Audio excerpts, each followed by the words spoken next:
ایک روایت مسند احمد بن حنبل سے پڑھوں گا، اور وہ ایک جملہ بولتے ہیں کہ حضرت امیر معاویہ رضی اللہ تعالیٰ عنہ کے لیے کوئی ان کی اتنی بڑی شان فضیلت اس کے متعلق جو ہے کہیں کوئی قرآن میں حدیث میں کہیں نہیں آیا۔ یہ ایک بہتان ہے جو حضرت امیر معاویہ رضی اللہ تعالیٰ عنہ پر بولا جاتا ہے۔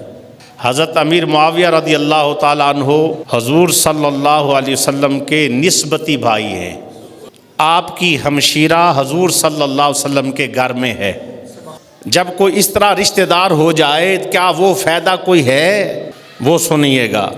مسند احمد بن حنبل کے اندر حدیث پاک موجود ہے، حضور صلی اللہ علیہ وآلہ وسلم نے فرمایا ینقطع کل نسب الا، ہر نسب کٹ جائے گا، الا من نسبی و سببی و سحری، میرا نسب بھی قیامت والے دن باقی رہے گا، میرا سبب بھی قیامت والے دن باقی رہے گا، اور میرے سسرال کا رشتہ بھی قیامت والے دن باقی رہے گا۔ اس طرح ایک تو یہ چیز کلیئر ہو گئی، آپ کو ذہن میں آ گئی کہ حضور کا خاندان ہونا، حضور کی اولاد ہونا، حضور سے نسبت ہونا اور حضور کے سسرال کا رشتہ یہ بڑا ہی اعلیٰ رشتہ ہے۔ اس کے بعد ایک روایت اور مسند احمد بن حنبل سے پڑھنے لگا ہوں۔ حضور صلی اللہ علیہ وآلہ وسلم نے حضرت معاویہ کے لیے دعا فرمائی، اللہم علم معاویہ، یا اللہ حضرت معاویہ کو علم دے،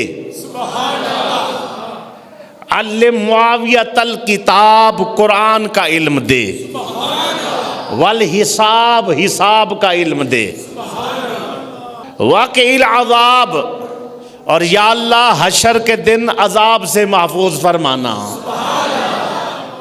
یہ کس کی دعا ہے؟ کس کے لیے؟ فضائل ہوئے کہ نہیں؟ جو مولوی اپنے نام کے ساتھ 10 القاب لگائے اور 10 القاب لگا کر بیٹھا ہو اور اس کو اپنے آپ کو بڑی شے سمجھے، مسند احمد بن حنبل میں اس کو یہ حدیث کیوں نہیں ملی بھائی؟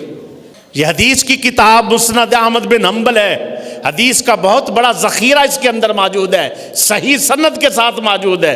حضور دعا کر رہے ہیں، یا اللہ قرآن کا علم دو حضرت معاویہ کو، حساب و کتاب آئی سے اسے پتہ ہو دنیا کے معاملات کو کیسے حل کرنا ہے، اس کا علم عطا کرو، اور اس کو جہنم کے عذاب سے بچاؤ۔ یہ مہر میری سرکار نے لگائی ہے۔